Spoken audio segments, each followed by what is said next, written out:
नमस्कार, मैं एडवोकेट राज Chandwani.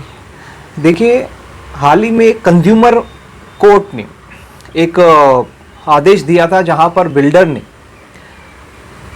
Cooperative housing society register करके विद इन द टाइम नहीं दिया था और फ्लैट ओनर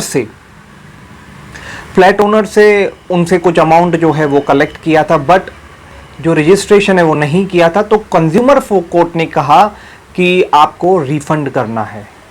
मैं आपको दरअसल हुआ क्या है बताता हूं।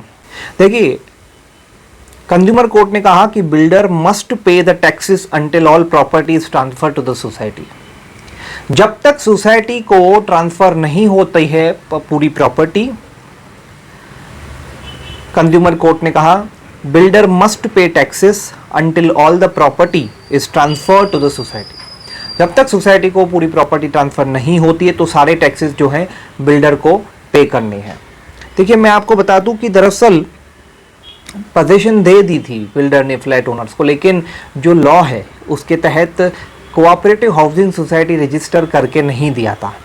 लेकिन बताया यह गया कि जो एज अ टोकन अमाउंट लिया था, 1 लाख रुपया लिया था फॉर्मिंग ऑफ सोसाइटी फॉर्म करने के लिए, फिर 6 लाख लिया था as a excess water charges जो थे, और 3 लाख जो दिया था अमेनिटीज के लिए जो लिया था बिल्डर ने। ये सब को कंज्यूमर कोर्ट ने कहा कि आप रिफंड करो।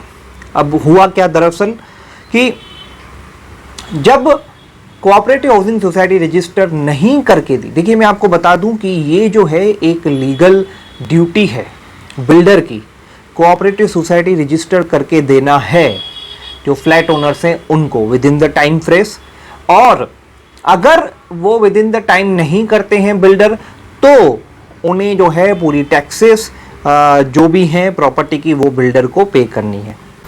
देखिए, इसमें section 6 of Maharashtra flat ownership act जो है 1963 उसका जिक्र किया गया। वो कहता है कि बिल्डर और developer must clear all the expenses such as municipal taxes, property tax and water charges among the others until they hand over the entire property to the flat purchasers or the cooperative housing society। इसको देखते हुए, section 6 को देखते हुए consumer forum ने, consumer court ने यह आदेश दिया। अब कंज्यूमर कोर्ट ने यह भी कहा कि ऑक्यूपेंसी सर्टिफिकेट नहीं दिलाने में, ऑक्यूपेंसी सर्टिफिकेट जब बिल्डिंग कंप्लीट होती है तो ओसी ग्रांट किया जाता है कॉर्पोरेशन द्वारा, ताकि लोगों को जो है ऑक्यूपाई करने को दिया जाता है। That means a permission is to be given to the flat owners to occupy the premises या फ्लैट्स जो है वो नहीं दिया तो that is also comes under deficiency of service. ये डिफिशियंसी ऑफ सर्विस में आएगा, ऐसा कंज्यूमर फोरम ने भी कहा है।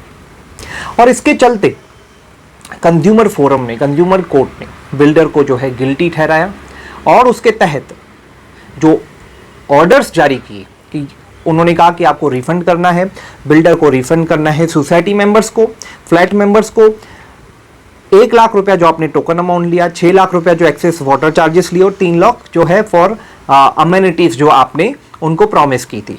देखिए, अमेनिटीज प्रॉमिस की हुई, ठीक है, आपके एग्रीमेंट्स में है, आपके टोकन एग्रीमेंट्स में है, बट वो नहीं देना, it is also an deficiency in service. जो बोला गया है उसको फुलफिल नहीं करना, जो कंडीशन है उसको फुलफिल नहीं करना is also an deficiency in service. RERA जो कानून है उसके तहत सारे बिल्डर्स को जो है प्रोजेक्ट जो है रजिस्टर्ड करने हैं। अब वो एक कानून ऐसा बनाया गया है ताकि जो फंड्स हैं, जो बिल्डर जो हैं अपने बिल्डिंग और प्रोजेक्ट को जो कंस्ट्रक्शन के लिए जो अमाउंट लेते हैं फ्लैट ओनर से या सेल करके जो लेते हैं एग्रीमेंट करके, वो जो है उसी प्रोजेक्ट में यूज़ होना चाहिए। तो पहले कैसा होता था कि अलग अलग प्रोजेक्ट्स में यूज़ होते थे और उसकी वजह से मिसमैनेजमेंट होता था, मिस एप्रोप्रिएशन होता था, जिसकी वजह से जो बायर्स हैं, जो फ्लैट खरीदते हैं, उनको प्रॉब्लम आती थी।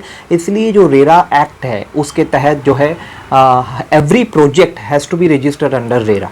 तो ये जो मैंने आपको बताया, ये कंज्यूमर फोरम का बहुत अच्छा एक फ्लैट ओनर्स के लिए जो है एक अच्छा ऑर्डर है। और मैं चाहूँगा इस वीडियो को आप शेयर करें ताकि लोगों को नॉलेज मिले, अवेयरनेस आए। और आप अगर चाहते हैं कि मैं कोई और टॉपिक पे भी वीडियो शेयर करूं तो आप कमेंट में ज़रूर लिखकर बताएं। बहुत बहुत धन्यवाद।